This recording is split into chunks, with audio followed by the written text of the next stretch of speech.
Il existe une région des océans que les cartes les plus audacieuses n'osent pas dessiner, un triangle maudit où les boussoles deviennent folles et où le temps lui-même semble se dissoudre.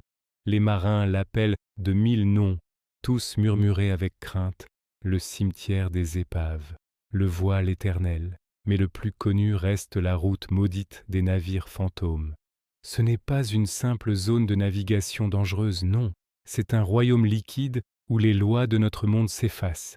La légende raconte que tout navire qui s'y aventure est condamné à errer pour l'éternité, devenant une silhouette spectrale dans le brouillard perpétuel qui enlace ses eaux.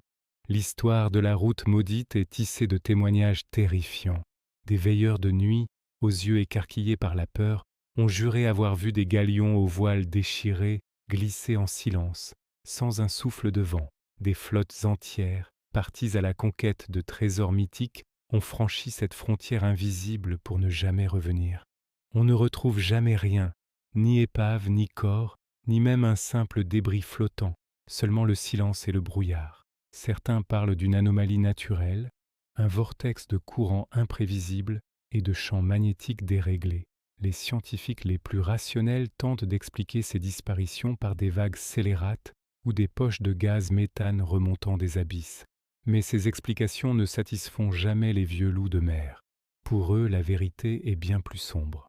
Le mythe prend racine à l'aube de l'âge d'or de la piraterie. Une flotte pirate légendaire, menée par un capitaine sans nom et sans pitié, aurait amassé un trésor si colossal qu'il défiait l'imagination. Pour le protéger, il aurait passé un pacte avec une ancienne divinité marine, une entité oubliée des profondeurs. Le pacte était simple.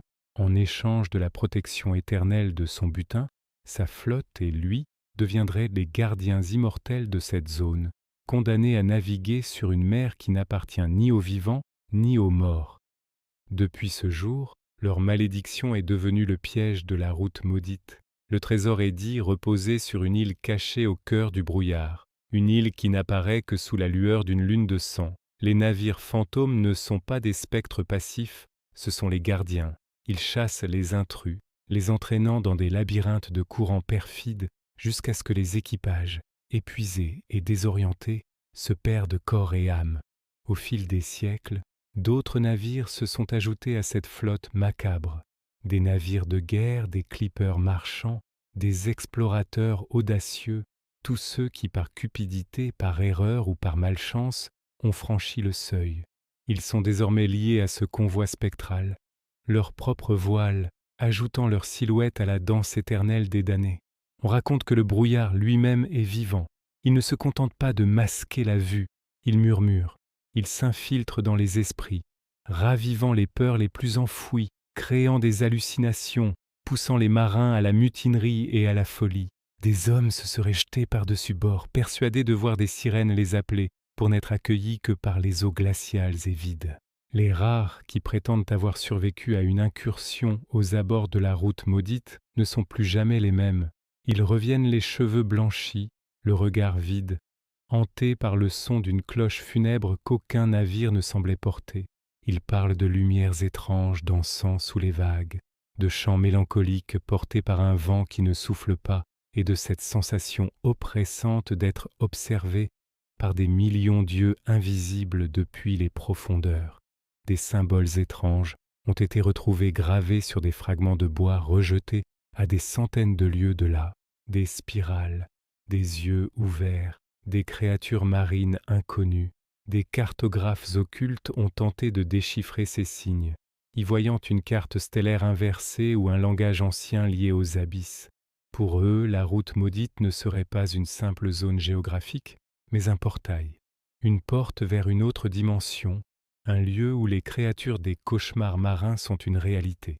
Le plus célèbre de ces navires fantômes est sans doute le Léviathan silencieux, un immense vaisseau de ligne, plus grand que tout ce qui a jamais été construit, dont la figure de proue représenterait une créature tentaculaire.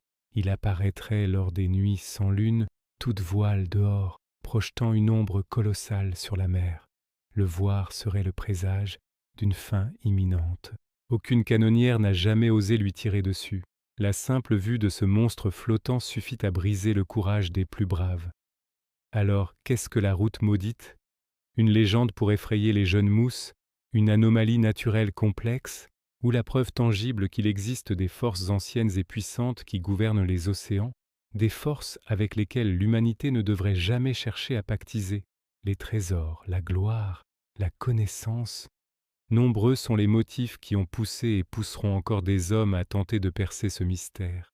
Mais les eaux de la route maudite gardent leurs secrets avec une jalousie mortelle. Chaque nouvelle disparition ne fait qu'ajouter une ligne au grand livre des légendes maritimes, un chapitre de plus à l'histoire sans fin des navires fantômes. Le brouillard ne se lèvera jamais complètement, et la cloche continuera de sonner dans le lointain, appelant les prochains imprudents. Pour ceux qui naviguent sur les mers, une seule règle demeure. Si l'horizon se voile d'une brume laiteuse et que votre boussole se met à danser, virez de bord. Virez de bord et priez de ne pas avoir déjà été repéré. Car une fois que la route vous a choisi, il n'y a plus d'échappatoire. Merci d'avoir regardé. Si les mystères des océans et les légendes de pirates vous fascinent, n'hésitez pas à vous abonner et à activer les notifications pour ne rien manquer de nos prochaines explorations. À bientôt pour une nouvelle histoire.